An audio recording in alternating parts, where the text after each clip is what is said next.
के किसी भी कोने में रहने वाला सनातन धर्म का उपासक इस आरती के बिना अपनी प्रार्थना अधूरी समझता है। रोजाना करोड़ों लोग इस आरती से प्रभु की अर्चना करते हैं। एक एक शब्द आत्मा को स्पर्श कर जाता है। लेकिन क्या आप जानते हैं कि इस आरती के रचयिता कौन थे? बड़ी विडंबना है कि करोड़ों लोगों द्वारा सस्वर पाठ की जाने वाली आरती के रचयिता के बारे में लोगों को जानकारी ही नहीं है। ओम जय जगदीश हरे।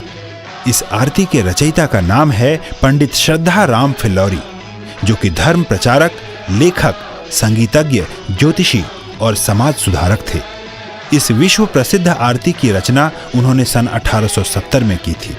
सिर्फ रचना ही नहीं, धुन भी उन्होंने ही तैयार की थी। इस महान आत्मा का जन्म 30 सितंबर 1837 को फिल्लौर, पंजाब में हुआ था। इनके पिता जय दयालु जी एक प्रसिद्ध ज्योतिषी थे। बचपन से ही श्रद्धा राम जी इतने कुशाग्र थे कि मात्र 10 वर्ष की आयु तक ही कई भाषाओं का ज्ञान अर्जित कर चुके थे। लोग इस बालक की कुशाग्रता से प्रभावित होते थे, लेकिन किसी को मालूम नहीं था कि इस बालक की रचना युगों तक प्रचलित रहेगी। अद्वितीय लेखक पंडित फिल्लौरी को सर्वप्रथम हिंदी उपन्यास भाग्यवती लिखने का श्रेय भी जाता है। उन्होंने बाइबल का भी आंशिक अनुवाद गुरुमुखी में किया था।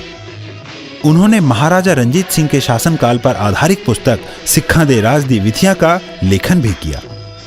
इसके अतिरिक्त पंजाबी बातचीत, सत्य धर्म मुक्तावली, शतोपदेश, सत्यामृत प्रवाह और सलय प्रवाह नामक पुस्तकों का लेखन भी किया। वह समाज सुधारक भी थे। जाति पाति के बंधन को न मानने वाले पंडित जी ने मेहताब कौर से शादी की थी, जो कि सिख परिवार से संबंधित थी।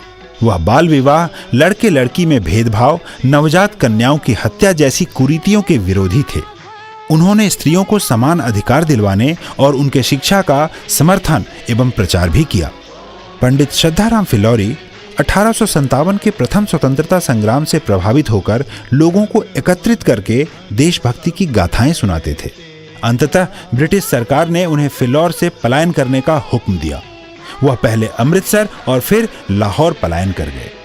अद्वितीय आरती के रचयिता पंडित श्रद्धाराम फिल्लौरी यद्यपि हमारे बीच सशरीर नहीं है, परंतु आत्म विभोर करने वाली जगत के ईश का गुणगान करने वाली आरती के प्रत्येक शब्द में उनकी छवि विराजमान है। महान